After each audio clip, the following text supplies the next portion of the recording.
Við viljum vernda náttúruperlurnar og við þurfum að hafa það í huga að náttúruperla getur orðið að svaði á mjög skömmum tíma ef við förum ekki varlega.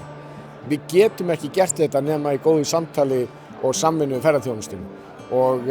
við höfum átt mjög gott samstarf fram til þessa og ætlum að halda því áfram. Og það alveg útilokað að nálgast þetta með öðrum hætti. Það eru allir Íslendingar stoltir af sínum náttúruperlum, stoltastir sem eru næst þeim og það mjög mikilvægt að við nýtum reynslu og þekkingu heimamanna og